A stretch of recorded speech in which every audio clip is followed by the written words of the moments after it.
Romanos 10, 17 diz assim a palavra do Senhor: e assim a fé vem pela pregação, e a pregação pela palavra de Cristo. Outra versão diz: de sorte que a fé vem pelo ouvir, e o ouvir pela palavra de Deus. Amém? Irmãos, os irmãos lembram que nós estamos falando do terceiro grito da Reforma Protestante, que em latim é sola fide, que é aquele ali do meio, né? Sola fide. Primeiro sola escritura, depois sola gratia, e agora estamos falando do sola fide. Nós já fizemos uma introdução geral sobre o que significa isto. Sola fide, que quer dizer somente a fé. E nós falamos na última pregação quais os tipos de fé que existem. Nós temos mais ou menos 5 tipos de fé, mas somente uma delas é a verdadeira fé salvadora. Tem gente que tem fé histórica, ele crê que os fatos da Bíblia são reais, são verdade, e não está errado, ele tem que crer mesmo. Por exemplo, a pessoa que ela crê que o dilúvio existiu, ela está crendo num fato histórico. Quem crê que Sodoma e Gomorra foi destruída, está crendo num fato histórico. Quem acredita que Jesus existiu, o apóstolo Paulo existiu, se converteu do judaísmo para o cristianismo, está crendo em fatos históricos. Isto não salva ninguém. É a mesma coisa de você crer que Pedro Álvares Cabral descobriu o Brasil em 22 de abril de 1500. Isso não altera nada para a sua vida espiritual. Depois nós falamos de um outro tipo de fé, que é a fé miraculosa. Ou seja, aquelas pessoas que creem que Deus irá operar um milagre em sua vida. E então elas vêm à igreja. E de fato, quando elas vêm à igreja, pede oração, a oração é feita e o milagre acontece. Todavia, essa fé também não salva. Tem gente que está iludido com relação a essa fé. Ele diz assim: tudo que eu peço, Deus me dá. Mas isso não quer dizer que a salvação Ele te deu. Veja bem, não estamos falando da fé salvadora neste aspecto. Você está falando de uma fé miraculosa. Você tem uma dor, uma enfermidade e crê que se orar vai ser curado. E de fato, quando alguém ora, você é curado, mas isso não quer dizer que você é salvo. Existe também a fé imaginária, que é aquela fé que a pessoa acha que é salva. Ela vem a Cristo, confessa Jesus, é batizada nas águas, toma ceia, ela congrega numa igreja, até recebe dons espirituais, mas esta pessoa, ela não desenvolve o fruto do Espírito em sua vida, portanto ela não é salva. Ela só pensa que é salva. No dia do juízo, esta pessoa irá tomar um susto, porque Jesus irá dizer para ela assim: eu não te conheço. E ela vai dizer: mas Senhor, eu expulsei demônios, eu profetizei. E eles falar: não, mas eu não te conheço. Senhor, tu ensinavas em nossas ruas e eu participava da tua mesa. A pessoa vai alegar, inclusive, que tomava ceia. E Jesus vai dizer: não, só vai entrar aqui aqueles que fizeram a vontade do meu Pai que está no céu. Essa é a fé imaginária. E o quinto aspecto da fé, que é a fé salvadora realmente. O que é a fé salvadora? É a fé que você confia em Cristo Jesus e somente nele para a tua salvação. Eu dei um exemplo aqui de um equilibrista, um acrobata chamado, o nome artístico dele é Charles Blondin, o nome dele em francês era Jean Gravelet, mas ele tinha um nome artístico nos Estados Unidos, Charles Blondin, e ele atravessou sobre uma corda bamba as cataratas do Niágara em meados do século XIX, em 1859 mais ou menos. Ele atravessou numa corda bamba as cataratas do Niágara e as multidões olhavam admiradas dele. E então ele perguntava para aquela multidão assim: quantos acreditam que eu posso atravessar? Todo mundo batia palma e levantava a mão. E ele perguntou: quem quer vir comigo? E aí ficou um silêncio, ninguém queria ir com ele. Então ele perguntou para o Henry Koch, que era o treinador dele. Ele falou: Henry, você tem coragem de vir comigo? E ele falou: eu tenho. Eu conheço você. Você já atravessou, não foi uma nem duas vezes. E aí, Henry Cocker abraçou pelas costas Charles Blondin e os dois atravessaram a corda bamba sobre as cataratas do Niágara. E a multidão ficou só aplaudindo, né? Mas ninguém teve coragem de ir com ele. Então a fé salvadora é isto. Não é só você acreditar que Cristo é capaz de salvar, mas é você ir com ele pelo caminho da salvação. Você está vindo com Cristo? Não, você não está. Você apenas acredita que ele salva, mas isso não lhe salva. Acreditar que Cristo salva não lhe salva, mas ir com ele pelo caminho da salvação te salva. Esta é a fé salvadora. A verdadeira fé é confiar. A verdadeira fé é ir com ele. E se ele disser para você, deixa tudo e venha por mim, você tem que deixar tudo e ir por ele. Senão isso não é fé. Você não segue Jesus do seu jeito. Quem é Senhor nesse caso? No relacionamento entre você e Jesus, quem é Senhor? Não ouvi. Quem é o Senhor? Jesus. Então, o que ele mandar tem que fazer. Tem gente que diz, eu sigo a Cristo, mas ele segue do jeito dele. Você não segue a Cristo, porque Cristo é o Senhor. E o Senhor, ele tem as determinações de como segui-lo. E ele diz, quem quer vir após mim, primeira coisa, negue-se a si mesmo. Segundo, tome a sua cruz. Aí siga-me. Não seguimos a Cristo do nosso jeito. Por isso tem muita gente com a fé imaginária. Ele acha que é salvo, mas ele não é salvo. Porque ser salvo não é acreditar que Jesus pode fazer alguma coisa, mas é ir com ele pelo caminho da salvação. E do jeito dele, não do jeito nosso. Foi isso que nós falamos até agora. Hoje, então, eu quero falar com os irmãos o que Martinho Lutero pregava a respeito deste terceiro brado da reforma, sola fide. A Igreja Católica não aceitava de forma nenhuma que a salvação é só pela fé. A Igreja Católica dizia, tudo bem, é pela fé, mas também é por outra coisa.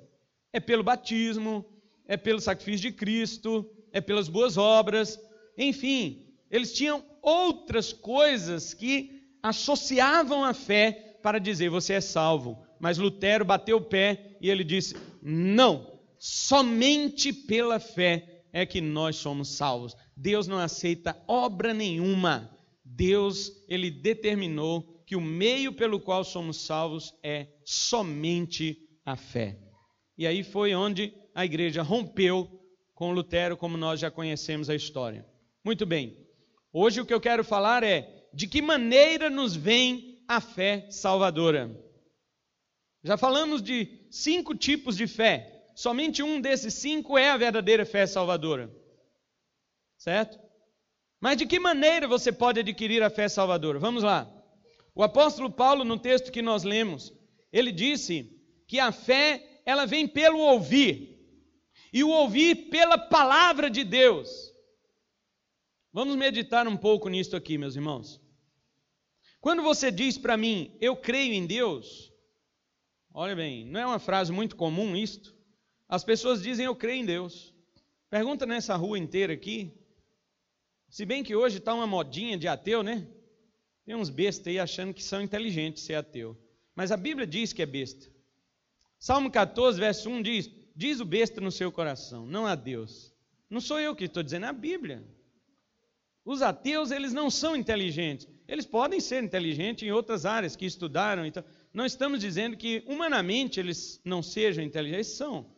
Mas espiritualmente são bobos, são tolos, são nécios, eles são insensatos.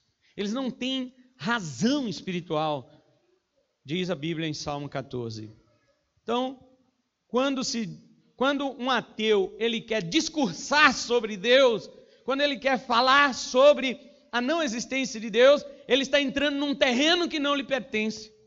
Ele não pode, ele não tem autoridade para falar sobre isso. Primeira pessoa que tem autoridade para falar sobre Deus chama-se Jesus Cristo de Nazaré, o Filho de Deus. Porque se Jesus não falasse sobre Deus, ninguém ia saber nada sobre Deus. Porque o que nós sabemos de Deus foi nos trazido através de revelação. Ninguém pode discursar sobre Deus por si mesmo, ele vai falar bobagem. Mas quando Deus fala sobre si mesmo, então eis aí a única fonte da verdade sobre Deus. Você quer saber, meu irmão? Olha aqui para mim. Não gosto de ninguém desatento quando eu estou pregando. Ah, mas eu estou te ouvindo, só estou olhando para outra coisa. Não. Olhe para mim. Olhe para mim, porque ainda que você esteja me ouvindo olhando para outra coisa, daqui a pouco essa outra coisa vai chamar um pouco mais sua atenção e você vai perder uma frase do que eu disse. Quando você voltar, você fala, o que ele tinha dito mesmo? Principalmente se todo mundo ri. Aí se todo mundo ri, quem não estava prestando atenção, o que foi? Agora eu vou querer saber se ele vai fazer rir de novo. Aí fica assim, todo mundo interessado em rir. Eu não estou aqui para fazer você rir, embora às vezes é engraçado. Mas eu estou aqui para te falar a verdade sobre a revelação de Deus. Então, você não tem autoridade para discursar sobre Deus, a não ser que Deus tenha se revelado para você. Um ateu, Deus se revelou para ele? Não. Então ele não tem autoridade para falar. Ele pode falar de um monte de coisa que ele está estudando, mas sobre Deus ele tem que se calar, porque Deus não revelou-se nada para ele.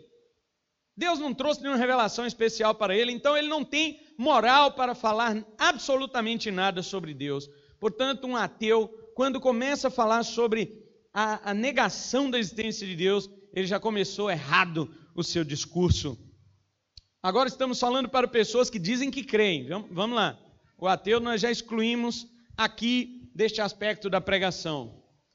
Vamos falar do segundo tipo de pessoa, que é aquela pessoa que diz que crê em Deus. Você diz para mim, ou sair perguntando nesta rua, as pessoas dizem, eu creio em Deus. Na última pregação que nós fizemos sobre a sola fide, nós lemos em Tiago 2,19, onde está escrito assim, tu crês que Deus é um só? Fazes bem. Até os demônios creem e estremecem. E aí? O fato de um demônio crer em Deus salva um demônio?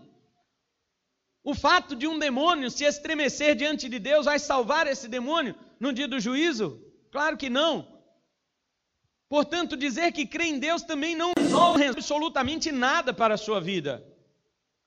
A verdadeira fé salvadora está escrito aqui no versículo que nós lemos hoje, de sorte que a fé vem pelo ouvir, e o ouvir pela pregação da palavra de Deus.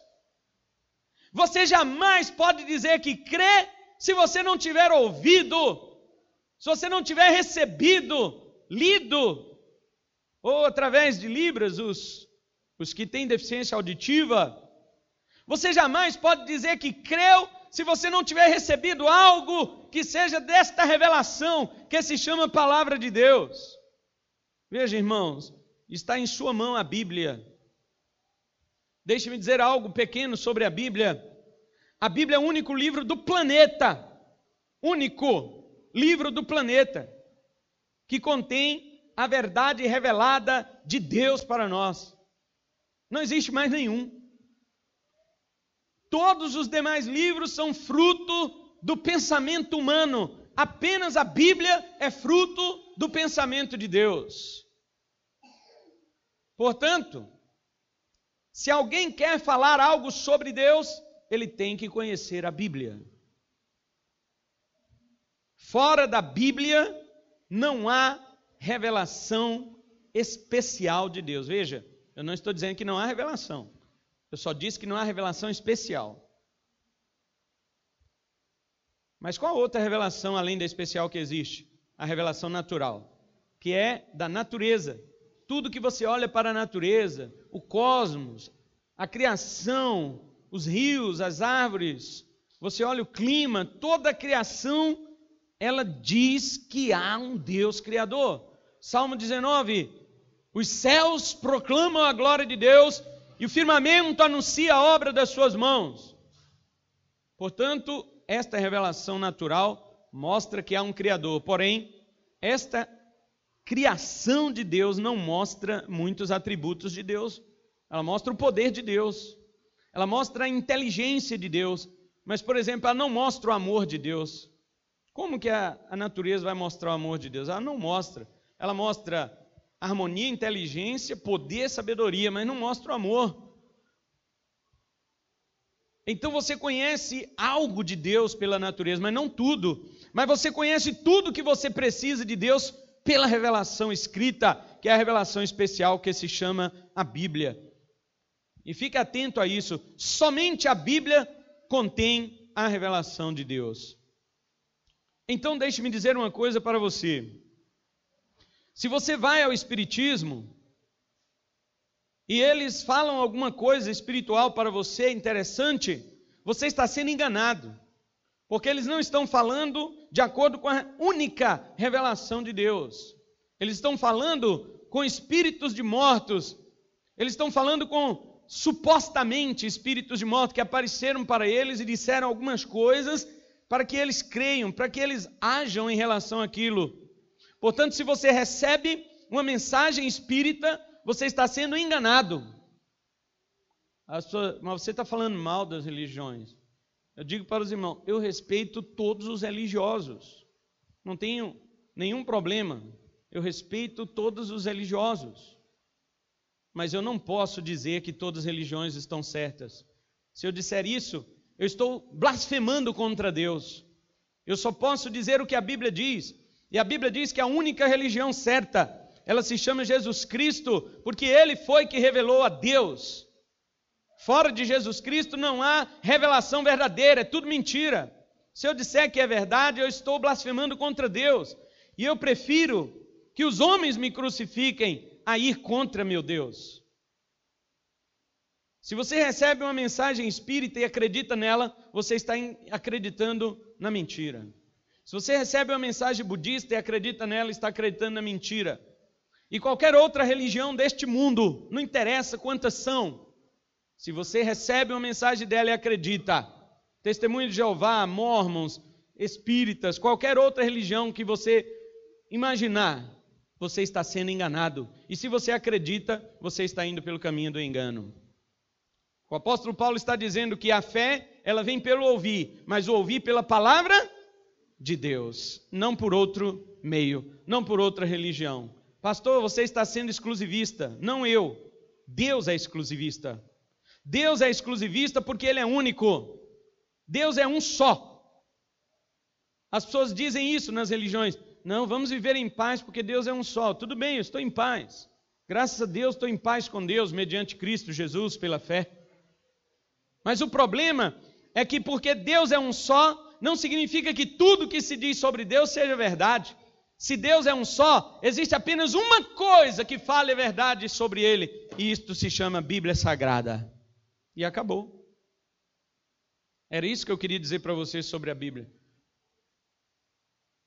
É lógico, existem escritos sobre a Bíblia que são valiosos, comentários bíblicos, escritos dos pais da igreja, dos reformadores, teólogos, enfim, pessoas já escreveram sobre a Bíblia, são coisas maravilhosas, mas pode ter muita coisa certa lá do que eles escreveram, mas também pode ter muita coisa errada, porém a Bíblia não tem nada errado.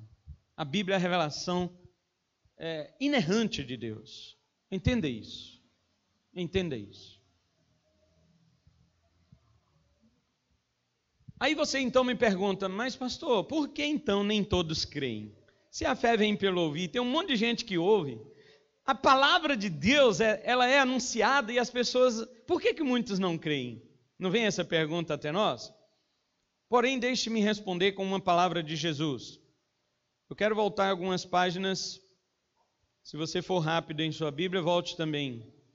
2 livros. Está em Romanos, volta para Atos e João. Em João capítulo 10, Jesus Cristo, ele dá uma resposta muito simples para esta pergunta que as pessoas fazem. Lembra da pergunta? Por que todos não creem? Certo? Esta é a pergunta. Olha a resposta de Jesus.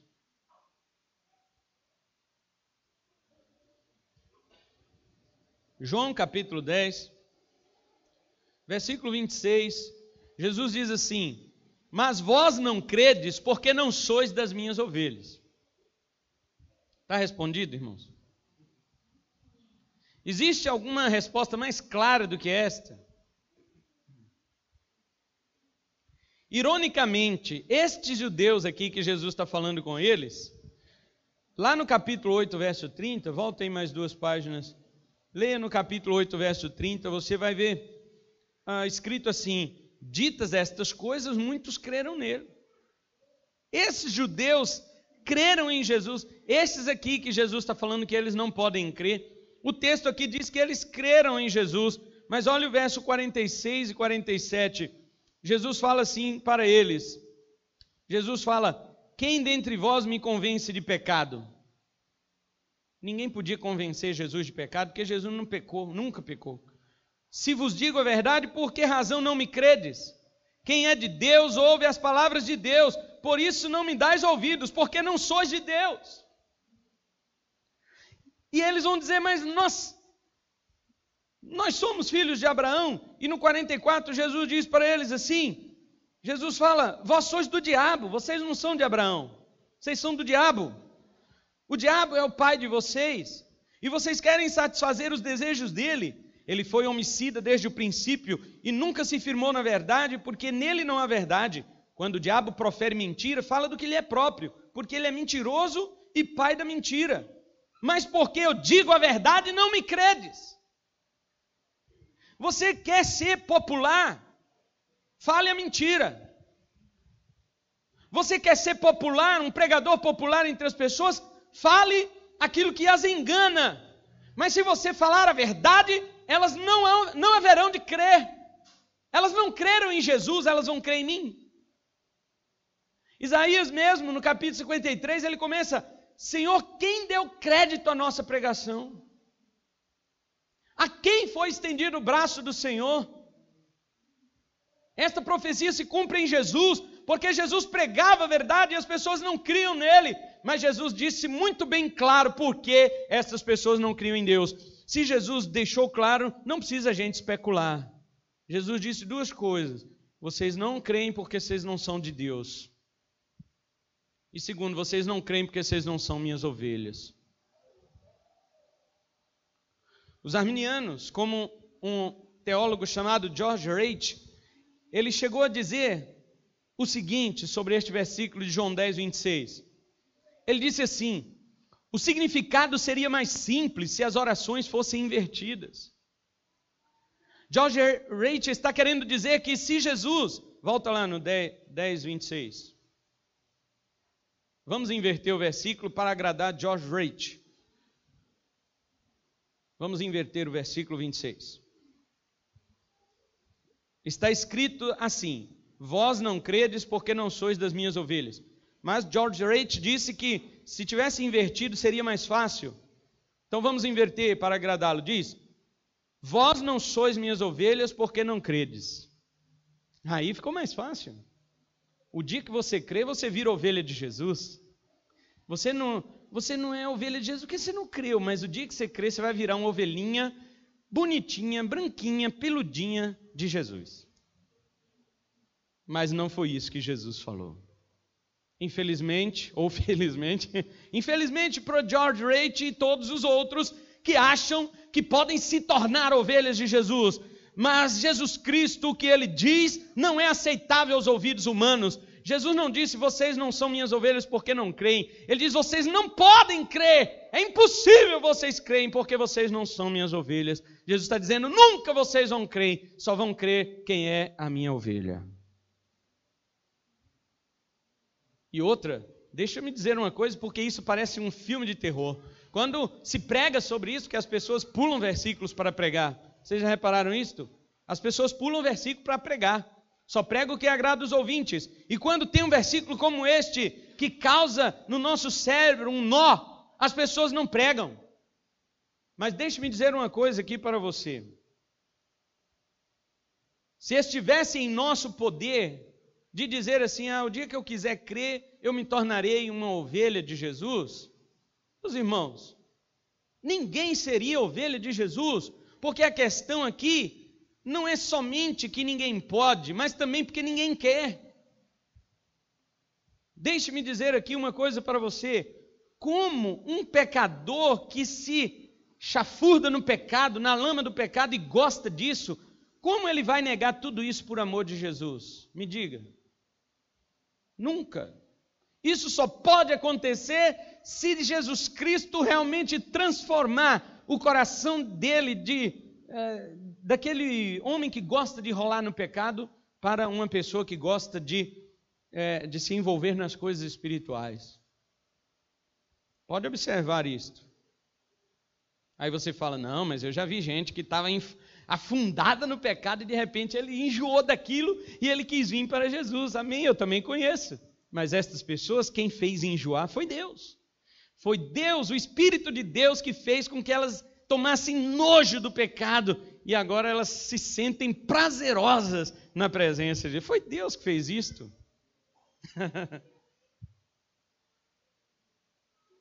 Se fosse depender de nós, irmão, nós íamos gostar daquilo até morrer.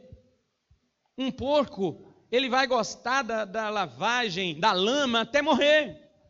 A não ser que ele seja transformado em um cordeiro, em outro animal diferente, ele vai gostar e vai viver naquilo até a morte. Assim também a natureza humana, enquanto ela não for transformada pelo Espírito de Deus, ele vai continuar se revolvendo na lama do pecado e vai gostar disto. E quando você chegar para ele e falar assim, ei, você não quer vir na igreja? Você não quer Deus? Ele fala, tá brincando? Se eu for para a igreja, se eu for virar crente, eu não posso mais isso, não posso mais aquilo. Ele vai citar todas as coisas da lama que ele se envolve e vai dizer, eu não posso mais me envolver na minha lama. Só que para ele não é lama. Coloque uma mesa aqui cheia de arroz, picanha, salada, coisa assim, sabe? E chame um porco para almoçar. Ele vai, se ele fosse racional, ele ia rir de você. Ele ia falar, como você come essa porcaria? O que eu gosto mesmo é isso aqui, ó, comida azeda, lavagem, restos disso e daquilo. É disso que eu gosto. Ele ia rir de você. Assim como as pessoas aí fora riem e zombam de nós quando nós apresentamos a palavra de Deus para elas, porque é da natureza delas gostar daquilo lá. Muito bem, nós invertemos aqui o versículo que George Reich queria. Seria muito mais fácil dizer, vocês não são minhas ovelhas porque não creem, mas não foi o que Jesus disse. Jesus está dizendo, nunca vocês crerão, porque vocês não são minhas ovelhas. Mas as ovelhas de Jesus vão crer, ainda que ela esteja perdida. Amém? É por isso que temos que pregar o Evangelho. Porque quando nós pregamos o Evangelho, nós alcançamos as ovelhas perdidas do nosso Senhor. Eles já são ovelhas, só estão perdidos. O Evangelho as alcança e traz de volta para o redil, para o aprisco do Senhor. É isto que acontece. Por isso é que temos que pregar a palavra, porque é através da pregação que vem a fé. Para uma visão humanista que acha que o homem tem que ter participação na salvação, é descabido que Deus tenha seus eleitos incondicionalmente. Tudo, até a salvação que pertence ao Senhor, eles acham que tem que ser distribuído com base na meritoriedade. As pessoas dizem assim, não pode. Como Deus pode negar a salvação para fulano de tal que foi um homem tão bom? Sendo ele tão bom, como Deus pode negar a salvação para ele? Aliás, irmãos, os ímpios falam isso, mas eu escuto crentes falar também. Os crentes falam bem assim, irmãos, vamos fazer as coisas boas para nós sermos salvos, senão Deus não salva a gente. Eu fico impressionado quando eu escuto um crente falar isso. E eu digo para ele, irmão, você tem certeza que Deus te salva pelas coisas boas que você faz? Deixe-me só dar um exemplo para você. Vamos supor que você viva 100 anos. Vamos comparar os 100 anos com 100%, tá? Você vive 100%, que é 100 anos. Vamos supor que 1 segundo desses 100 anos da sua vida seja 0,001% desses 100 aí, tá? Tá bom? Você viveu 100 anos, que é 100%, mas num segundo desses 100 anos você errou. 1 segundo, Deus já não te aceita mais no céu. Isto significa que um homem, o melhor homem do mundo, se ele tivesse errado na vida dele somente 0,0001%, ele já não poderia mais ir para o céu. Porque para entrar no céu tem que ser 100%, não pode ser 99,999. E agora você acha que merece? Você acha que alguém ainda merece? No céu não entra imperfeição. Imperfeição para Deus não é gambiarra. Para nós é gambiarra. A coisa está errada, está estragada, mas se você fizer uma gambiarra e funcionar, está ótimo. Ninguém quer um perfeito e um novo. Está bom, está funcionando. Deus não tem gambiarra. Deus trabalha com perfeição. O método de Deus é semelhante a ele, é perfeito. E eu pergunto, qual homem é perfeito? Somente Jesus Cristo. Então, se Deus tem que te salvar porque a sua fé veio de você mesmo, então a sua fé é um mérito. Então seríamos salvos por causa da fé e não por meio da fé. Aí é antibíblico, porque não existe nenhum versículo na Bíblia que diz que você é salvo por causa da fé. Qualquer versículo bíblico que atribui a salvação à fé, ele diz que somos salvos por meio da fé e não por causa da fé. A causa da nossa salvação é a graça de Deus. A fé é o meio que Deus nos conduz pelo caminho da salvação. O apóstolo João também diz que os que creram em Jesus e por isso foram feitos filhos de Deus, esses mesmos não nasceram da vontade da carne, nem do sangue, e nem da vontade de homem algum, mas de Deus. João capítulo 1, verso 12 e 13. Está escrito, mas a todos quantos receberam, deu-lhes o poder de serem feitos os filhos de Deus, a saber, os que creem no seu nome. Mas o 13 diz, os quais, ou seja, os que creram em Jesus, não nasceram da vontade da carne, nem do sangue, nem da vontade do homem, mas de Deus. Meus queridos, João também diz na primeira carta que todo aquele que crê que Jesus é o Cristo, esse é nascido de Deus. 1 João 5, verso 1. Então, podemos finalizar dizendo que nem todos creem, porque nem todos são ovelhas de Cristo. Nem todos são de Deus, porque os que são de Deus ouvem sua palavra. Nem todos creem, porque nem todos nasceram de novo. E se não nasceram de novo, foi porque o Pai não quis que ele nascesse, e não porque ele não quis nascer. O Heitor não nasceu porque ele quis. O Heitor nasceu porque seus pais quiseram.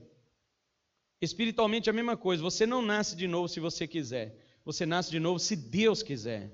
Porque o nascimento ele não é atribuído ao que nasce, mas ao que faz nascer. Por isso que Jesus disse para Nicodemos, o vento assopra onde quer. Ele está dizendo que o Espírito Santo faz quem ele quer nascer de novo. O Espírito Santo não faz qualquer pessoa nascer de novo. Não porque ele não tenha poder para isso, mas porque ele não quer isso. Segue-se então que a fé é um dom de Deus. Só pode crer aquele a quem Deus concedeu fé. Efésios capítulo 2, verso 8 diz, porque pela graça sois salvos por meio da fé, e isto não vem de vós, é o quê? É dom de Deus. A palavra dom ali não é um dom espiritual, no sentido de um dom, falar em línguas e tal. A palavra grega ali, doreia, significa um presente de Deus. Isso é um presente de Deus. Filipenses 1, 29, o apóstolo Paulo diz para os filipenses que não lhes foi concedida apenas a graça de crer em Cristo, mas também de padecer por Ele. Então, é Deus que dá a fé para você crer em Cristo. Também é-nos dito em Hebreus capítulo 12, verso 2, olhando para Jesus, autor e consumador do quê? Da fé. O que é autor? É o que dá origem. E consumador é o que termina, é o que conclui. Jesus é o que começa a fé em você e é Ele quem termina a fé em você, não é você. Filipenses capítulo 2, versículo 12 e 13, o apóstolo Paulo ele diz que devemos desenvolver a nossa salvação com temor e tremor, mas ele diz no verso 13 que é Deus que efetua em vós, tanto querer como realizar, segundo sua boa vontade. Sabe o que significa isso? Que quando alguém quer Deus, é porque Deus efetuou o querer nele. Você não quer Deus porque você que quis. Você quer Deus se Deus quiser que você queira.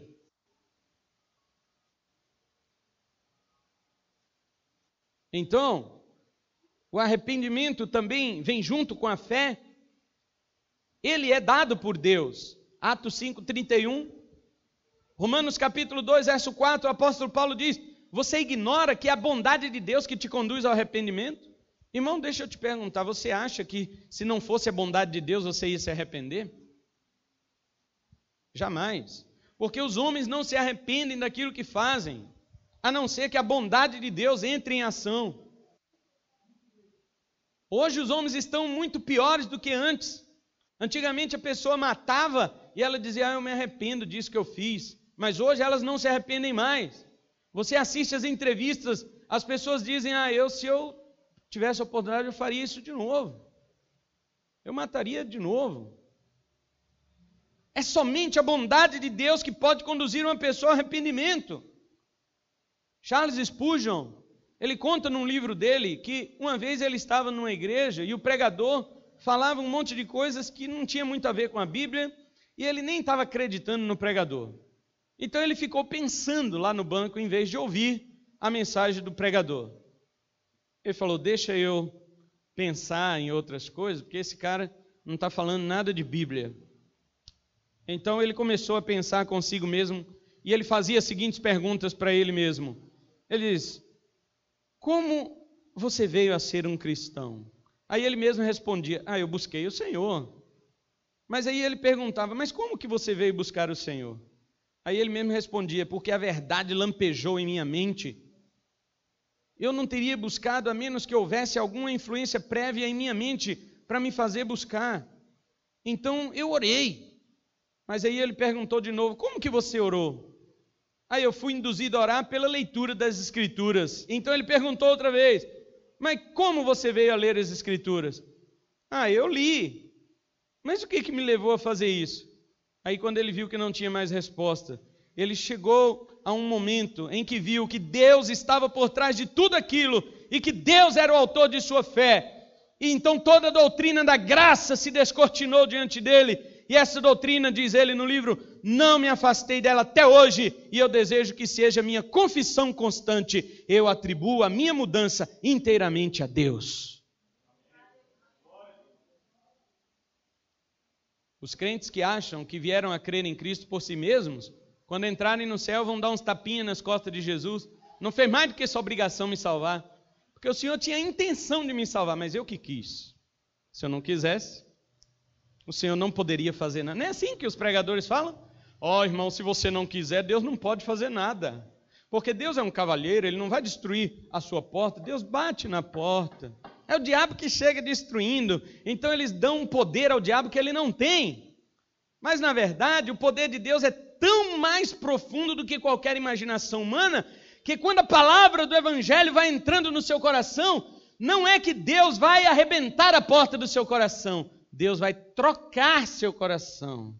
Você nem percebe isso. Você entrou neste lugar com um coração de pedra, mas no momento da palavra, você terá um novo coração, um coração de carne, um coração disposto, um coração obediente, um coração inclinado para receber a Cristo Jesus em seu coração. E aí você vai dizer, foi eu que quis. No seu aspecto, na sua visão, foi você. Mas no mundo espiritual que você não estava enxergando, foi o poder do Espírito que veio através da palavra de Deus, porque a fé vem pelo ouvir, e o ouvir a palavra de Deus, que entrou em seu coração, destruiu seu coração de pedra, te deu um coração de carne, e agora você quer Deus. Atribua tudo isso para Deus. Paulo diz, como crerão naquele de quem nada ouviram? E como ouvirão se não há quem pregue? Como você pode crer se você não ouvir? E como você vai ouvir se não há quem pregue? Agostinho dizia, Deus, dá-nos o que ordenas e ordena o que quiseres. Deus exige que creiamos em seu Filho e Ele concede fé aos que Ele deu ao seu Filho para que nele creiam. Pois Deus sabe que se não nos conceder a fé, jamais nenhum ser humano crerá em Jesus. Quero encerrar esta parte da pregação dizendo o seguinte: ainda que a fé seja um dom de Deus para você, não é Deus que vai crer por você. Deus dá a fé, mas Deus não crê. Deus não precisa de crer. Deus vai crer em quem? Deus vai crer no quê? Deus vai crer para quê? O exercício da fé pertence a mim e a você. Quando Deus te dá a fé, Ele te dá como um presente, mas quem exerce esta fé é você e tem que exercê-la em Cristo Jesus. Quando você exerce a fé, não quer dizer que ela procede de você, mas se ela procede de Deus, não quer dizer que Deus vai crer por você. Você entendeu isso? É como se eu te desse sementes, Ontem eu fui no aniversário de criança, que a mãe da criança distribuiu para os convidados sementes, dentro de um pacotinho de presente. Todos os convidados receberam sementes. Não sei do que. Para eu saber, eu tenho que plantar. Eu recebi um presente, mas para que ele tenha utilidade, eu tenho que exercer, eu tenho que colocar ele para funcionar do jeito que ele é. Deus te dá fé, mas é você que planta. E você planta no solo de Cristo Jesus.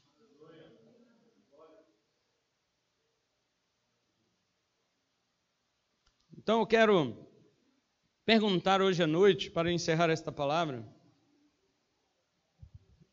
não caia na confusão de achar que porque você crê em Deus está tudo resolvido. Hoje eu quero ser o atalaia para você que proclama isso hoje à noite. Tem muita gente enganada que ele diz assim, eu creio em Deus, eu estou salvo. Hoje eu quero tirar você desse sofazinho, dessa almofada aconchegante que você está, que você viveu a vida inteira, porque ensinaram para a gente que basta crer em Deus, fazer as coisas boas, você é salvo. Isso é uma mentira. A verdadeira fé, como nós vimos, ela vem pelo ouvir a palavra de Deus. Você pode ter ouvido um monte de coisa, um monte de caso. Você pode ter ouvido música, você pode ter ouvido pregador engraçado, você pode ter ouvido um monte de pregador de autoestima, que vai fazer sua semana ser abençoada. Eu costumo dizer que sua semana vai ser bem suada, né? Bem suada, ó. Vai ser um suor que você vai ter que derramar. Terás uma semana bem suada, né? Então, as pessoas, elas querem trazer aquela palavra, né? Para você sair confortável da igreja. E hoje, com esta palavra que eu trouxe aqui hoje à noite, eu quero deixar você desconfortável. Eu quero que você vá para a sua casa hoje. Eu quero que seu travesseiro pegue fogo na sua consciência. Eu quero que ao deitar esta noite, você não lembre-se de outra coisa a não ser dessa desconstrução que foi feita aqui hoje, de que não basta crer em Deus como você acha. Crer em Deus é confiar nele. Confiar é ir com ele, como o técnico de Charles Blondin foi com ele pela corda. Não é só acreditar que ele podia atravessar, você tem que ir com ele na corda. Crer é ouvir a palavra, igual você ouviu hoje. Se você ouviu esta palavra hoje, você está recebendo a oportunidade de crer. Se Deus lhe concedeu a fé hoje, você está recebendo a oportunidade de crer. Deus não vai crer por você. Eu não posso crer por você, eu creio por mim, cada um crê por si, no aspecto de que a verdade veio para cada um. Agora, se você realmente exercitar esta fé e dizer, pastor, olha, agora eu entendi. Agora sim eu entendi o que é realmente crer. Eu achava que crer em Deus, igual todo mundo fala, e fazer as coisas boas, estava salvo. Mas hoje eu entendi que não. Crer em Deus não é só saber que Ele existe. Crer em Deus é você confiar sua vida a Ele. Confiar sua vida. Deixar que Ele guie, que Ele domine, que Ele dirija a sua vida. Não mais você.